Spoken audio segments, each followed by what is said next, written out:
যেই ব্যক্তি কোনো মুমিনের দুনিয়ায় যে কোনো বিপদে পড়ে গেছে, তাকে দুনিয়ার একটা বিপদ থেকে তাকে রক্ষা করবে কোনো মুমিনের। যদি কোনো মুমিন দুনিয়ার কোনো মুমিনের একটা বিপদ থেকে তাকে রক্ষা করে, বিপদটা যেমনই হতে হোক না কেন, সেটা ছোট হতে পারে, সেটা বড় হতে পারে, সেটা মাঝারি হতে পারে, বিপদ যেমনই হোক না কেন, দুনিয়ায় সে যদি তার কোনো মুসলমান ভাইয়ের বিপদ থেকে তাকে রক্ষা করে, তাহলে আল্লাহ তাআলা কিয়ামতের দিন সবচেয়ে কঠিন বিপদ থেকে তাকে রক্ষা করবে। ফজিলত পার্থক্য ঘটে গেল। আল্লাহ তাআলা বললেন, আল্লাহর নবী বললেন, অবশ্যই আল্লাহ তাআলার অনুমতি ক্রমে আল্লাহর নবী বলেছেন, ওমা ইয়ান্তিকু আনিল হাওয়া ইন হুয়া ইল্লা ওয়াহয়ু ইউহা। তিনি মন গড়া ভাবে কিছু বলেন না, যা বলেন তা ওহী। আল্লাহ তাআলা তাকে যা জানান তিনি তাই বলেন। এই জন্য আল্লাহর নবী সাল্লাল্লাহু আলাইহি ওয়াসাল্লাম বললেন, যে ব্যক্তি দুনিয়ায় কোনো মুমিনের বিপদ থেকে তাকে রক্ষা করবে, আল্লাহ তাআলা কিয়ামতে কঠিন বিপদ থেকে তাকে রক্ষা করবে। ওয়ামান ইয়াসসারা আলা মু'সিরিন ইয়াসসারাল্লাহু আলাইহি ফিদ দুনিয়া ওয়াল আখিরাহ। যেই ব্যক্তি কোনো মুমিনের দুনিয়ায় কোনো বিপদে সে পড়ে গেছে অথবা কোনো অভাবে পড়ে গেছে, যদি কোনো মুমিন, কোনো মুসলমান, কোনো ব্যক্তি দুনিয়ার কোনো মুসলমান কোনো ব্যক্তিকে যে কোনো অভাব থেকে তাকে সাহায্য করবে, অভাব যেটাই হোক না কেন, ব্রেনের মাধ্যমে সে অভাবী হতে পারে। একজনের ব্রেন খুবই কম, একজনের বুদ্ধি খুবই কম, তাকে বুদ্ধি দিয়ে সে সাহায্য করবে। একজনের পোশাক নাই, তাকে পোশাক দিয়ে সাহায্য করবে। একজনের খাদ্য নাই, তাকে খাদ্য দিয়ে সাহায্য করবে। একজনের থাকার জায়গা নাই, একজনের পরনের কাপড় নাই, একজনের যার যাই অভাব রয়েছে, দুনিয়ায় যদি কোনো মুসলমানের অভাব থেকে সাহায্য করার মাধ্যমে রক্ষা করে, তাহলে আল্লাহ তাআলা দুনিয়া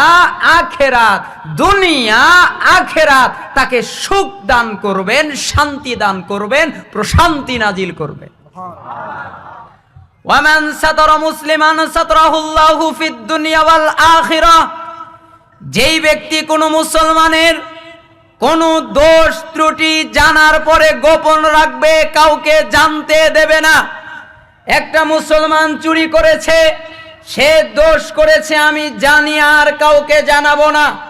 একটা মুসলমান আর একজন মুসলমানের একটা জিনিসের খেয়ানত করেছে, আমি জানতে পেরেছি, আমি আর কাউকে জানাবো না।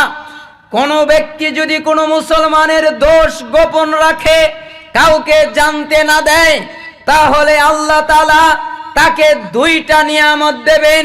তার একটা হচ্ছে দুনিয়ায়, আর একটা হচ্ছে আখেরাতে। দুনিয়াতে তার দোষ কাউকে জানতে দেবে না, আখেরাতেও তার দোষ কাউকে জানতে দেবে না। ওই যে ওই হাদিসগুলো এর ব্যাখ্যা করা যায়। রাসূলুল্লাহ সাল্লাল্লাহু আলাইহি ওয়াসাল্লাম বর্ণনা করছেন, আল্লাহ তাআলা একজন বান্দাকে কাছে নেবেন, এরপরে তাকে আড়াল করে বলবেন, হে আমার আদরের বান্দা, তুমি কি এই পাপ করেছো?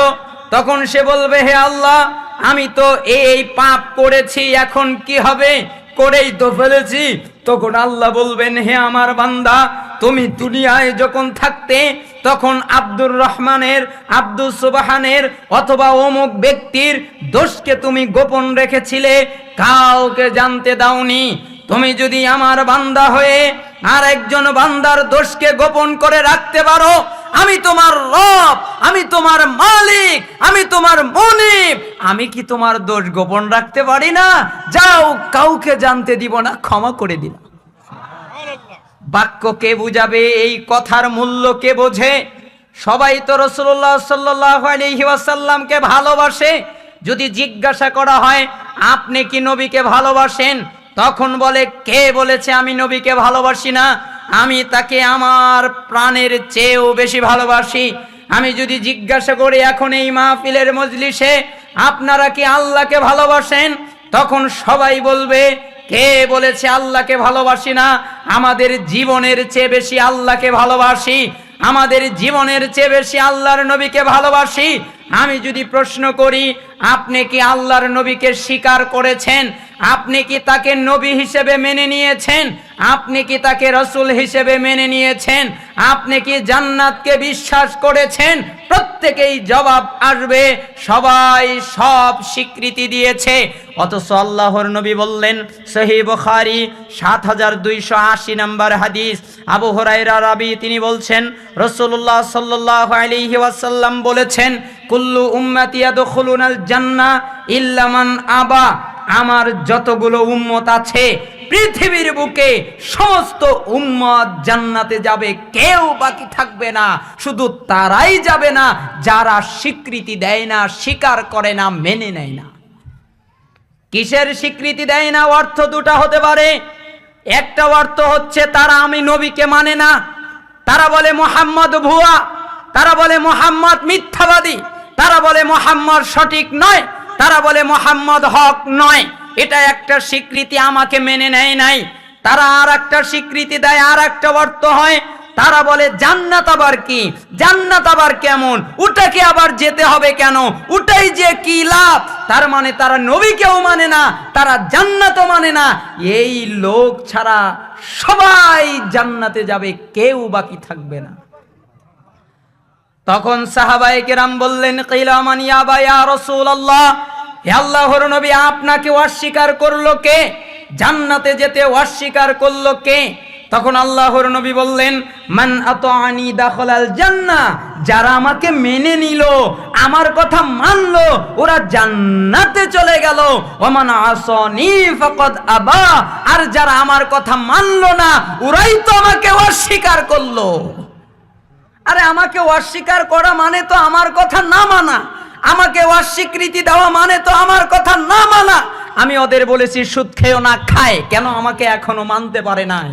আমি ওদের বলেছি ঘুষ খেও না, খায়, আমাকে এখনো মানতে পারে নাই। আমি ওদের বলেছি জিনা করো না, করে, আমাকে এখনো মানতে পারে নাই। আমি ওদেরকে বলেছি এই কাজ করো না, জাহান্নামে যাবে, এরপরে ওরা করে, আমাকে মানতে পারে নাই। ওর ডাক্তার ওকে বলে দিয়েছে এই ঔষধ না খেলে আপনি মারা যাবেন, ওর ঔষধের কোনোদিন বিরতি ঘটে না। ওর অমুক ব্যক্তি বলে দিয়েছে দুইটাই আমার কাছে না আসলে তোমার কিন্তু নেতাগিরি থাকবে না। তার দুইটার অ্যালার্ম কখনো ভুলে যায় না। তার অফিসের বস তাকে বলে দিয়েছে 8টার ভিতরে 10টার ভিতরে অফিসে না ঢুকলে তোমার কিন্তু বেতন কেটে নিয়ে নেওয়া হবে। সে তার বসকে বিশ্বাস করেছে, সে তার নেতাকে বিশ্বাস করেছে, সে পৃথিবীর সবকে বিশ্বাস করেছে, তাই মেনেছে। আমাকে স্বীকৃতি দেয় নাই, তাই মানেই নাই। কথা কি আমি অযৌক্তিক কিছু বললাম? রাসূলুল্লাহ সাল্লাল্লাহু আলাইহি সাল্লামের বাক্য আপনি এভাবেই বোঝেন। এভাবে আপনাকে প্রত্যেকটা বাক্যের গভীরে গিয়ে তাকে বুঝতে হবে আল্লাহর নবী সাল্লাল্লাহু আলাইহি সাল্লাম বাক্যটা এত কঠিন করে কেন তিনি বললেন। ইব্রাহিম ইবনে আদহাম রাহিমাহুল্লাহর কাছে একজন ব্যক্তি আসলো, জামি' বায়ানিল ইলমি ওয়া ফাদলিহি, ইলম অনুযায়ী আমল বর্ণনার অধ্যায়। ওই কিতাবের ইলম অনুযায়ী আমল বর্ণনার অধ্যায়ের 1220 নম্বর একটা হাদিস এসেছে। একদিন ইব্রাহিম ইবনে আদহাম রাহিমাহুল্লাহর কাছে একজন লোক এসে জিজ্ঞাসা করলো এভাবে যে, হে ইব্রাহিম ইবনে আদহাম, আল্লাহ তাআলা বলেছেন তোমরা আমাকে ডাকো, আমি তোমাদের ডাকে সাড়া দিব, কিন্তু আমরা তো ডাকি, তিনি তো আমাদের ডাকে সাড়া দেয় না। আল্লাহকে বলছি আল্লাহ এটা দাও, কিন্তু আমরা তো পাচ্ছি না, আমরা তো দোয়া করছি, আমাদের দোয়া তো কবুল হচ্ছে না। এই জন্য ইবনুল কাইয়িম রাহিমাহুল্লাহ তার মাদারিজুস সালিকিনের ভিতরে সুন্দর চমৎকার একটা বাক্য তিনি উল্লেখ করেছেন, যে ব্যক্তি তীর ছাড়ে শুধু তীরটা শক্তিশালী হলে হবে না, যে তীর ছাড়বে তাকেও পারদর্শী হতে হবে। যদি সে তীর ছাড়তে না পারে তাহলে তার তীর লক্ষ্যভেদ করবে না, তার তীর এদিক ওদিক দিয়ে বের হয়ে যাবে, কারণ তার তীর ঠিক আছে কিন্তু সে প্রশিক্ষণ প্রাপ্ত নয়। তার মানে দোয়া তো ঠিক আছে, দোয়া তো হাকি, আল্লাহর কাছে চাওয়া তো ঠিক, কিন্তু সে ব্যক্তিটা ঠিক না। এই জন্য কি হয় না, দোয়াটা কবুল হয় না। তখন ইব্রাহিম ইবনে আদহাম রাহিমাহুল্লাহ বললেন, 5 কারণে তোমাদের দোয়া কবুল হয় না। কয় কারণে? 5 কারণে। কারণ তোমরা মিথ্যাবাদী 5 ক্ষেত্রে, এই জন্য তোমাদের দোয়া কবুল হয় না। 1, আরাফতুমুল্লাহ ফালাম তুআদ্দু হাক্কাহু, তোমরা আল্লাহর পরিচয় পেয়েছো কিন্তু তার হক আদায় করছো না। তোমরা জানো আল্লাহকে, তোমরা জানো আল্লাহর শাস্তি কি, তোমরা জানো আল্লাহ কি করতে পারে, তোমরা জানো আল্লাহর ক্ষমতা কি, আল্লাহর পরিচয় হয়ে গেছে, কিন্তু তোমরা আল্লাহর হক আদায় করছো না। আরাফতুমুল্লাহ ফালাম তুআদ্দু হাক্কাহু ওয়া ক্বারাতুমুল কুরআন ফালাম তা'মালু বিমা ফিহি। 2 নাম্বার, তোমরা কোরআনে কারীম পাঠ করছো কিন্তু তার বিধিবিধান অনুযায়ী চলছো না। কোরআনের সুদ পাচ্ছ তাও খাচ্ছ, কোরআনে পাচ্ছ এটা ঘুষ তাও নিচ্ছ, কোরআনে পাচ্ছ এটা জিনা তাও তার কাছে যাচ্ছ। তার মানে তোমরা কোরআনে কারীম পাঠ করছো ঠিকই, কিন্তু তার বিধিবিধান অনুযায়ী চলছো না। ওয়াকুলতুম নুহিব্বুর রাসূল সাল্লাল্লাহু আলাইহি ওয়াসাল্লাম ওয়া তা'তুমুহু, তোমরা বলছো আমরা আল্লাহর নবীকে ভালোবাসি, তোমরা বলছো আল্লাহর নবীকে ভালোবাসায় কোনো কমতি নাই, তোমরা বলছো আমরা আল্লাহর নবীকে খুব ভালোবাসি, উল্টা তোমরাই আবার তোমাদের নবীকে ত্যাগ করছো। আমরা খুব নবীকে ভালোবাসি, আবার ত্যাগ করে কারা? আমরাই। ওয়াকুলতুম নালআনু ইবলিস, আর তোমরা আরো বলছো যে আমরা ইবলিস শয়তানের উপরে অভিশাপ দেই, কিন্তু তারপরেও তোমরা ওই ইবলিসেরই আনুগত্য করছো, আর তোমরা নিজের ভুল ত্রুটির দিকে না তাকিয়ে আর একজনের ভুল ত্রুটি দেখছো, এই কারণে তোমাদের দোয়াটা কবুল হচ্ছে না। যাই হোক, কথা যেদিকে বলতে চাচ্ছিলাম, আল্লাহর নবী বললেন যদি তুমি কোনো মুমিনের বিপদ থেকে তাকে রক্ষা করো, আল্লাহ তোমাকে কিয়ামতের কঠিন বিপদ থেকে রক্ষা করবেন। যদি তুমি কোনো মুমিনের যেই কোনো অভাব সাহায্যের মাধ্যমে সহজ করে দেবে, আল্লাহ দুনিয়া আখিরাতে তোমাকে সুখ স্বাচ্ছন্দ্য প্রদান করবেন। যে ব্যক্তি কোনো মুসলমানের দোষ ত্রুটি গোপন রাখবে, কাউকে জানতে দেবে না, বিনিময়ে আল্লাহ তাআলা দুনিয়া এবং আখিরাতে তার দোষ ত্রুটি গোপন রাখবেন। এরপরে বললেন আল্লাহু ফি আউনিল আবদ মা কানাল আবদু ফি আউনি আখিহি, আর আল্লাহ তাআলা তার বান্দাদেরকে ততক্ষণ পর্যন্ত সাহায্য করতে থাকেন যতক্ষণ সে তার ভাইয়ের সাহায্য করে, যতক্ষণ সে তার আল্লাহর বান্দার সাহায্য করে। তার মানে আল্লাহর সাহায্য পেতে চাইলে আল্লাহর বান্দাদের সাহায্য তোমরা করো। যদি আল্লাহর বান্দার সাহায্য সহযোগিতা করো, তাহলে আল্লাহ তোমাকে সাহায্য করবেন। ওয়ামান সালাকা তরিকান ইয়ালতামিসু ফীহি ইলমান সাহালাল্লাহু লাহু বিহি তরিকান ইলাল জান্নাহ। এরপরে আল্লাহর নবী বললেন, যে ব্যক্তি জ্ঞান অর্জনের জন্য, যে ব্যক্তি ইলম অর্জনের জন্য কোনো পথে অনুপ্রবেশ করবে, কোনো পথে প্রবেশ করার পথ অনুসন্ধান করবে, ওইখানে প্রবেশ করবে, আল্লাহ তাআলা তার বিনিময়ে তার নিয়তটা থাকবে জ্ঞান অর্জন করা, তার নিয়তটা থাকবে ইলম অর্জন করা, তাহলে এর বিনিময়ে আল্লাহ তাআলা তার জন্য জান্নাতের পথ একদম সোজা করে দেবেন। এরপরে আল্লাহর নবী বললেন, যখন আল্লাহর কোনো দল আল্লাহর কোনো ঘরে একত্রিত হয়ে যায়, আল্লাহর কিতাব তেলাওয়াত করে, জ্ঞান চর্চা করে, আল্লাহর তরফ থেকে তাদের প্রতি প্রশান্তি নাজিল হতে থাকে, আল্লাহর রহমত তাদেরকে ঢেকে নেয়, মালাইকারা তাদেরকে ঘিরে রাখে এবং আল্লাহ তাআলা মালাইকাদের নিকট তাদের কথা উল্লেখ করেন। আর যার আমল তাকে পিছিয়ে দেয়, তার বংশ তাকে এগিয়ে দিতে পারে না। এই হাদিসের আলোকে আমার আলোচনার সূচনা আল্লাহর নবী সাল্লাল্লাহু আলাইহি ওয়াসাল্লামের বাক্যগুলো যেন আমাদের অন্তরের মন-নিকটায় ঢুকিয়ে দেন। হে আল্লাহ, সেই তৌফিক আপনি আমাদের দান করেন। আন আবি আইয়ুব আল আনসারী রাদিয়াল্লাহু আনহু قال, আবু আইয়ুব আল আনসারী রাদিয়াল্লাহু আনহু থেকে বর্ণিত, তিনি বলছেন, قال রাসূলুল্লাহ সাল্লাল্লাহু আলাইহি ওয়াসাল্লাম, রাসূলুল্লাহ সাল্লাল্লাহু আলাইহি ওয়াসাল্লাম বলেছেন, লা ইয়াহিল্লু লির-রাজুল আন ইয়াহজুরা আখাহু ফাওকা সালাসি লায়ালিন ইয়ালতাকিয়ান ফায়ারিদু হাযা ওয়ায়ারিদু হাযা, এখানে ফায়ারিদু ফায়ুরিদু জবর জেরিয়ার উপরে দিয়ে দুটাই পড়া যায়, ফায়ুরিদু অথবা ফায়ারিদু হাযা ওয়ায়ারিদু হাযা। ওয়া খায়রুহুম আল্লাযী ইয়াবদাউ বিসসালাম।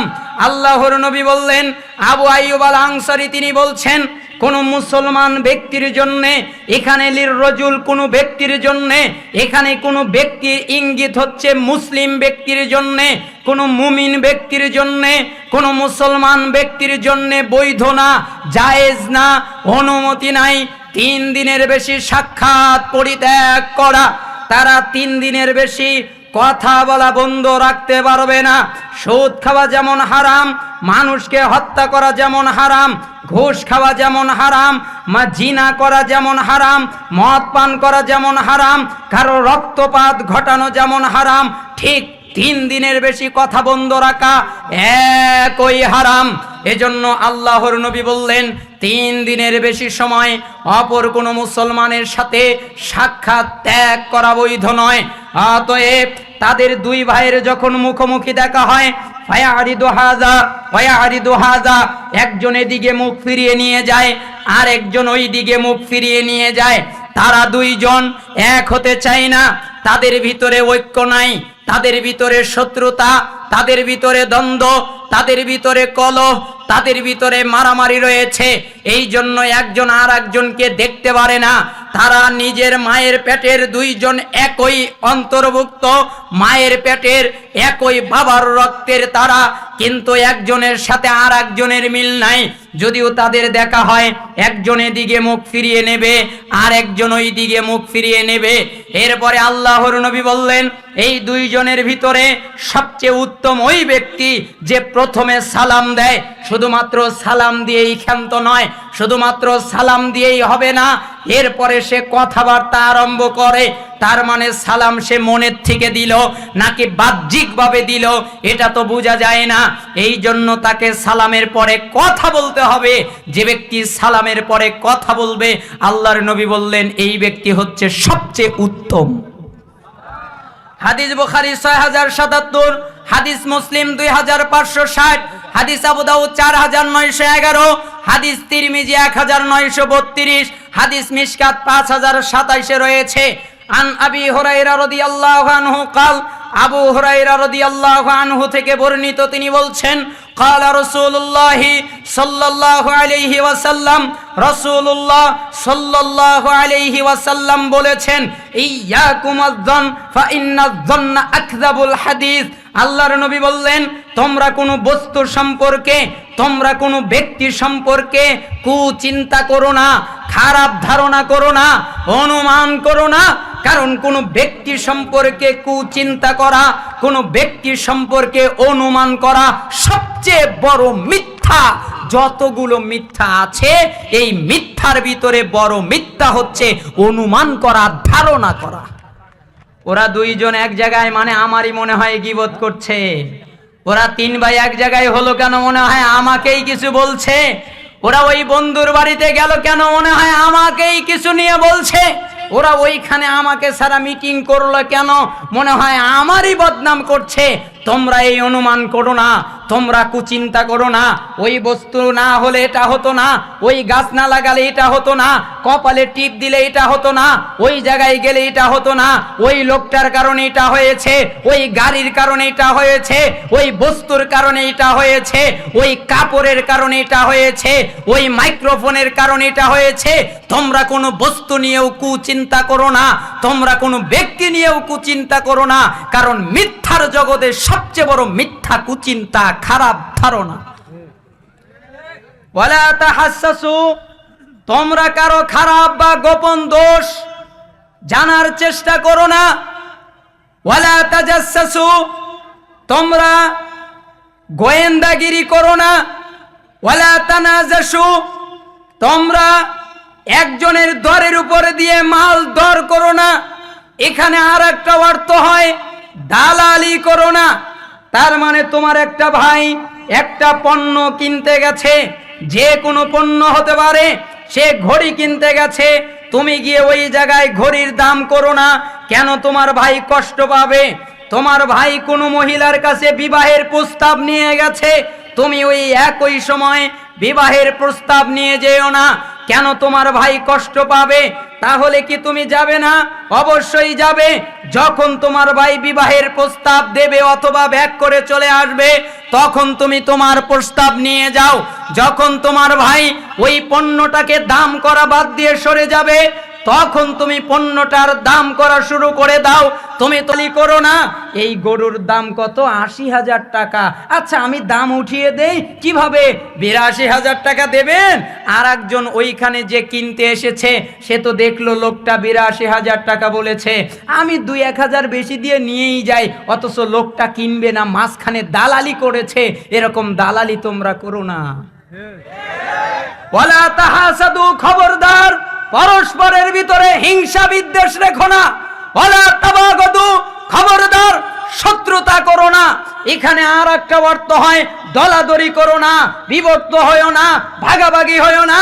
তোমরা নিজেরাই দলাদলি করে, তোমরা নিজেরাই ভাগাভাগি করে তোমরা বিভক্ত হয়ে যেও না। তোমরা নিজেদের ভিতরে শত্রুতা রেখো না। ওয়ালা তাবাগাদু, আর পরোক্ষ নিন্দাবাদে একে অপরের পিছনে পড়ো না। তো কি করবে? ওয়াকুনু ফি ইবাদাল্লাহি ইখওয়ানা, তোমরা প্রত্যেকে আল্লাহর বান্দা, ভাই ভাই হয়ে যাও। এটা হচ্ছে মুসলিমদের সৌন্দর্য, এটা হচ্ছে মুসলিমদের সৌন্দর্য বৈশিষ্ট্য। যখন তারা এই বৈশিষ্ট্যগুলো হারিয়ে ফেলে, তখন আর মানুষ মানুষ থাকে না, অন্য কিছুতে রূপান্তরিত হয়ে যায়। বাক্যটা আমি বলতে চাচ্ছি না, আপনারা নিজেরা যার যা মনে চাই বুঝে নেন। যখন মানুষ মানুষ থাকে না, তখন তার সাথে স্বরে যুক্ত হয়ে যায়। এজন্যই আল্লাহর নবী বললেন, খবরদার তোমরা এই কাজ করো না। ওয়া ফি রিওয়ায়াতিন, অন্য বর্ণনায় বললেন, ওয়ালা তানাফাসু, তোমরা পরস্পরের লোভ লালসা করো না, অর্থাৎ লোভ লালসা করে কারো ক্ষতি করার চেষ্টা করো না। হাদিস তো বুখারীতে পড়ে আছে, কেউ পড়েও না, পড়লে মানেও না, মানলে ওইভাবে মানে না, মন যা চায় তাই করে। এই জায়গায় অপব্যাখ্যা করার চিন্তা করতে চায়। আল্লাহর নবী সাল্লাল্লাহু আলাইহি ওয়াসাল্লামের সাহাবী আবু হুরায়রা রাদিয়াল্লাহু আনহু তিনি বললেন, তুফতাহু আবওয়াবুল জান্নাহ। এইখানে আবু আবু আবু আবি পেশ জের দুটা দিয়েই পড়া যায়। তুফতাহু ইফতাহু দুটাই পড়া যায়। তুফতাহু আবওয়াবিল জান্নাহ ইয়াউমাল ইসনাইনি ওয়া ইয়াউমাল খামিসি ফায়ুগফারু লিকুল্লি আবদিন লা ইশরিকু বিল্লাহি শাইআ। আল্লাহর নবী বললেন, প্রত্যেক সপ্তাহের ভিতরে দুইটা দিন থাকে, একটা হচ্ছে সোমবার আর একটা হচ্ছে বৃহস্পতিবার। যদি কোনো ব্যক্তি একটা শর্তে আল্লাহর সাথে কোনো কিছুকে অংশীদার করে নাই, সে হতে পারে মানুষ, সে হতে পারে জায়গা, হতে পারে পণ্য, হতে পারে বস্তু, হতে পারে যে কোনো জিনিস, সে আল্লাহর সাথে কোনো কিছুকে শরিক করে নাই, এমন ব্যক্তি যদি হয়, তাহলে প্রত্যেক সোমবার, প্রত্যেক বৃহস্পতিবার আল্লাহ তাকে এমনিতেই ক্ষমা করে দেয়। ওই দিন আর আল্লাহর কাছে মাফ চেতে হয় না, অটো ক্ষমা। অটো লক বোঝেন? যখন মোবাইলে অটো লক দেওয়া হয় তখন এমনিতেই লক পড়ে। আবার ওই যে কি ফ্যাস লক দেওয়া আছে, চেহারায় ধরলে খুলে যায় এমনিতেই। ঠিক আল্লাহর নবী বললেন, এর চেয়েও দ্রুত গতিতে কেউ যদি শিরিক না করে দূরে থাকে, তাহলে আল্লাহর নবী বললেন, সোমবার আসলে আর বৃহস্পতিবার আসলে আল্লাহ তাআলা তাদের গুনাহকে ক্ষমা করে দেন। ইল্লা রাজুলান কানাত বাইনাহু ওয়া বাইনা আখিহি শাহনা, কিন্তু ওই দুই ব্যক্তিকে ক্ষমা করে দেওয়া হয় না যাদের দুইজনের ভিতরে শত্রুতা রয়েছে। ফায়ুকাল, তাদেরকে বলে দেওয়া হয়, আনজুরু হাযাইনি হাত্তা ইয়াসতালিহা। এখানে আনজুরু উনজুরু দুটাই পড়া যায়। তাদেরকে অবকাশ দাও যেন তারা পরস্পর মীমাংসা হয়ে যায়। মিশকাতের 5029 নম্বর হাদিস। এখানে মিশকাতুল মাসাবিতে একটা ভুল ঘটে গেছে। কি ভুল ঘটেছে? এটা মুসলিমে 2565 নম্বর হাদিস, কিন্তু মিশকাতে আনতে গিয়ে আনজুরু হাযাইনি হাত্তা ইয়াসতালিহা শব্দ একবার উল্লেখ করা হয়েছে, কিন্তু মূল কিতাবে 3 বার আছে। আনজুরু হাযাইনি হাত্তা ইয়াসতালিহা, আনজুরু হাযাইনি হাত্তা ইয়াসতালিহা, আনজুরু হাযাইনি হাত্তা ইয়াসতালিহা। তার মানে এদের অবকাশ দাও, তারা যেন মীমাংসা করে নেয়। এদের অবকাশ দাও, তারা যেন মীমাংসা করে নেয়। এদের অবকাশ দাও, তারা যেন মীমাংসা করে নেয়। দুই ভাই শত্রুতা করেছে, যতক্ষণ পর্যন্ত তারা মীমাংসা না করবে ততক্ষণ পর্যন্ত আল্লাহ তাদেরকে ক্ষমা করবে না। আন আবি হুরায়রা রাদিয়াল্লাহু আনহু قال قال رسول الله صلى الله عليه وسلم, আবু হুরায়রা রাদিয়াল্লাহু আনহু থেকে বর্ণিত, তিনি বলছেন রাসূলুল্লাহ সাল্লাল্লাহু আলাইহি ওয়াসাল্লাম বলেছেন, তুরাদু আমালুন নাসি ফি কুল্লি জুমআতিন মাররাতাইনি ইয়াউমাল ইসনাইনি ওয়া ইয়াউমাল খামিসি ফায়ুগফারু লিকুল্লি আবদিন মুমিন ইল্লা আবদান বাইনাহু ওয়া বাইনা আখি শাহনা ফায়ুকাল উতরুকু হাযাইনি হাত্তা ইয়াফিআ। এরপরে আল্লাহর নবী বললেন, সপ্তাহের ভিতরে 2 দিন বান্দারা যত কর্ম করে, বান্দারা যত কাজ করে আল্লাহর দরবারে পেশ করা হয়। তারা যত ইবাদত করে, তারা যত আমল করে, তারা যত নেকির কাজ করে, যখন সোমবার হয় তাদের নেকিগুলো আল্লাহর কাছে নিয়ে যাওয়া হয়। যখন বৃহস্পতিবার হয় তখন তাদের নেকিগুলো আল্লাহর কাছে নিয়ে যাওয়া হয় এবং প্রত্যেক মুমিনদের এমনিতেই ক্ষমা করে দেওয়া হয়। শুধুমাত্র ওই দুজনকে ক্ষমা করা হয় না যারা পরস্পরের শত্রুতা করে, হিংসা করে, অথবা এক ভাই আর এক ভাইয়ের উপরে রাগ করে কথাবার্তা বন্ধ করেছে। যতক্ষণ তারা মিল না হবে ততক্ষণ তাদের ক্ষমা হবে না। অতএব মালাইকা তাদের বলে দাও তারা যেন পরস্পর মীমাংসা করে নেয়, তারা যেন পরস্পর এক হয়ে যায়। এই 3টা হাদিস দ্বারা, এই 4টা হাদিস দ্বারা আমি আপনাকে বুঝাতে চাইলাম মুসলিমদের সাক্ষাৎ ত্যাগ করা, সম্পর্ক ছেদ করা কত মারাত্মক হতে পারে। বাক্যগুলো আরো সামনে বুঝে আসবে। এই বর্ণনাগুলো আপনারা পাবেন মিশকাতুল মাসাবিহের 5028, 5029, 5030 নম্বরে এবং মুসলিমে পাবেন 2563 নম্বরে, 2565 নম্বরে এবং আবু দাউদে পাবেন 4917 নম্বরে, তিরমিজিতে 1988 নম্বরে এবং আরো পাবেন আবু দাউদের 4616 নম্বরে, তিরমিজির 2109 নম্বরে, সহিহুল জামে 2958 নম্বরে, সহিহ ইবনে খুজাইমা 2120 নম্বরে, সহিহ ইবনে হিব্বান 5667-তে, মুয়াত্তা মালিক 3370-এ। এতগুলো বর্ণনা সহ আরো অনেক আছে। আল্লাহর নবী সাল্লাল্লাহু আলাইহি সাল্লাম বাক্যগুলো এভাবে বললেন। আপনাদের কি কষ্ট হচ্ছে? আচ্ছা, হাদিস বললে তো আপনারা মেনে নেন। মানে আমাদের দেশে আবার কাহিনী বেশি চলে, বুঝেন? কাহিনী চলে, কিচ্ছা চলে, গল্প চলে, অনেক কিছুই চলে। তো আপনাদের এলাকা যেহেতু আহলুল হাদিসদের এলাকা, আমার জানা কথা বা আমি শুনেছি, আবার দেখাও যায়, তাতে মাশাআল্লাহ মনে হয় আপনারা হাদিসের গুরুত্ব বেশি দেন। আল্লাহ তাআলা আপনাদের কবুল করুন। ওই রকম আহলে হাদিস হয়েন না। একজন সালাফ বলতেন, আসহাবুল হাদিস আদ্দু যাকাতাল হাদিস, হে আসহাবুল হাদিস, হাদিসের যাকাত দাও। তখন একজন আবার দাঁড়িয়ে বলল যে হাদিসের আবার যাকাত কি? টাকা পয়সার যাকাত হয় এ তো জানি, হাদিসের যাকাত কি? বলে তুমি যে অনেকগুলো হাদিস শোনো না, এর ভিতরে কিছু হাদিস আমল করবে, ওটা হচ্ছে হাদিসের যাকাত। দেবেন তো হাদিসের যাকাত? আল্লাহ তাআলা কবুল করে নিন, আমিন। ওয়ান আয়েশা সিদ্দিকা রাদিয়াল্লাহু আনহা ক্বালাত, আয়েশা সিদ্দিকা রাদিয়াল্লাহু আনহা থেকে বর্ণিত, তিনি বলছেন, আন্না রাসূলুল্লাহি সাল্লাল্লাহু আলাইহি ওয়াসাল্লাম ক্বাল, নিশ্চয়ই আল্লাহর রাসূল সাল্লাল্লাহু আলাইহি ওয়াসাল্লাম বলেছেন, লা ইয়াহিল্লু লিমুসলিমিন আন ইয়াহজুরা আখাহু ফাওকা সালাসিন, লা ফাওকা সালাসিন, ফামান হাজারা ফাওকা সালাসিন মাররাতিন কুল্লু যালিকা লা ইয়ারুদ্দু আলাইহি ফাকাদ বাআ বিইসমিহি। কোন বর্ণনায় শব্দের অনেকটুকু ডিফারেন্স রয়েছে। আমি মিশকাত থেকে শব্দটা নিলাম। মিশকাতুল মাসাবিহের 5034-এ, আবু দাউদের 4913-তে এসেছে। আবু দাউদের শব্দের একটু ভিন্নতা ঘটেছে।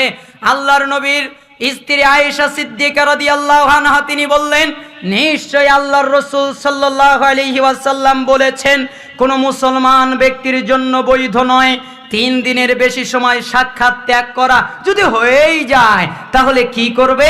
সে যেন তাকে দেখা হলে 3 বার সালাম করে। কয়বার সালাম করবে?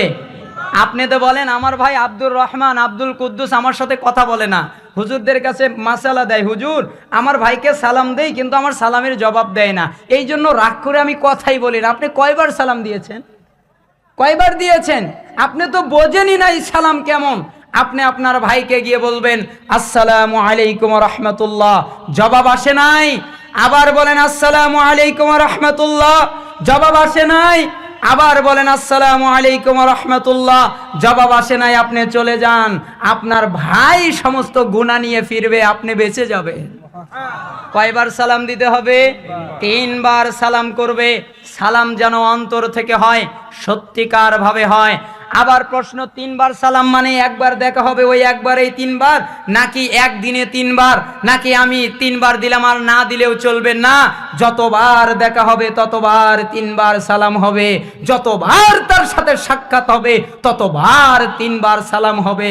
আত্মীয়তার সম্পর্ক জোড়া লাগানো ওটাকে বলে না ও আমাকে ভালোবাসে তাই আমি ওকে ভালোবাসলাম, এটাকে আত্মীয়তার সম্পর্ক জোড়া রাখা বলে না, ওইটাকে বলে ও আমাকে ঘৃণা করে আমি ওকে ভালোবাসি, ও আমাকে ত্যাগ করে আমি ওর কাছে যাই, ও আমাকে ঘৃণা করে আমি ওকে ভালোবাসি, ও আমার বদনাম করে আমি ওর সুনাম করি, ও আমার বিরুদ্ধে যায় আমি ওর পক্ষে থাকি। এটার নাম আত্মীয়তার সম্পর্ক জুড়ে দেওয়া।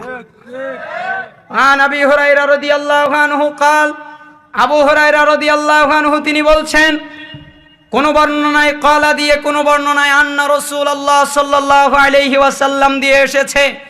রাসূলুল্লাহ সাল্লাল্লাহু আলাইহি ওয়াসাল্লাম এরবার বললেন, লা ইয়াহিল্লু লিমুসলিমিন আন ইয়াহজুরা আখাহু ফাওকা 30, ফামান হাজারা ফাওকা 30। এখানে ফামান ফামিন দুটাই পড়া যায়। ফামা তাদাখালান নার, আল্লাহর নবী বললেন 3 দিনের বেশি সময় কোন মুসলমান আর একজন মুসলমানকে ত্যাগ করা বৈধ নয়। যে ব্যক্তি 3 দিনের বেশি সময় কাউকে ত্যাগ করলো, 3 দিনের বেশি সময় কারোর সাথে কথা বলা বন্ধ করলো, 3 দিনের বেশি সময় কারোর সাথে সাক্ষাৎ করা বন্ধ করলো, 4th দিনে যদি তার মৃত্যু ঘটে যায়, 3 দিন মেয়াদ শেষ হওয়ার পরেই যদি তার মৃত্যু ঘটে যায়, ফামাতা, এরপরে যদি তার মৃত্যু ঘটে মরে যায়, দাখালান নার, তাহলে সে জাহান্নামে প্রবেশ করবে। আমার কিছু করার নেই, তাহাজ্জুদ পড়লেও যাবে, সিয়াম থাকলেও যাবে, সাদাকা দিলেও যাবে। তাওহীদ একেবারে পরিশুদ্ধ স্বচ্ছ, কোনো ভেজাল নাই। তাওহীদ মানে এত স্বচ্ছ যার ভিতরে শিরিক নাই, এত সুন্নাতের পাবন্দি যার ভিতরে বিদআত নাই, এগুলো করে এত নেককার বান্দা তবু জাহান্নামে যাবে, পরে আবার আসবে কেন? ঈমান আছে। পরে আবার বের হবে কেন? ঈমান আছে, আগে ঢুকবে। ফামাতা দাখালান নার, সে জাহান্নামে যাবে। আল্লাহর নবী বলেছেন আমার এই শব্দের 19-20 করার অনুমতি নাই, আমার এই শব্দকে ঘুরিয়ে ব্যাখ্যা করার অনুমতি নাই। আল্লাহ নবী সাল্লাল্লাহু আলাইহি সাল্লাম বাক্য এভাবে বললেন, 3 দিনের বেশি সম্পর্ক ছিন্ন করবা, 3 দিনের পরে যদি মৃত্যু ঘটে তাহলে জাহান্নামে যাবে, বাকি ক্ষমা না করা আল্লাহ তাআলার ব্যাপার।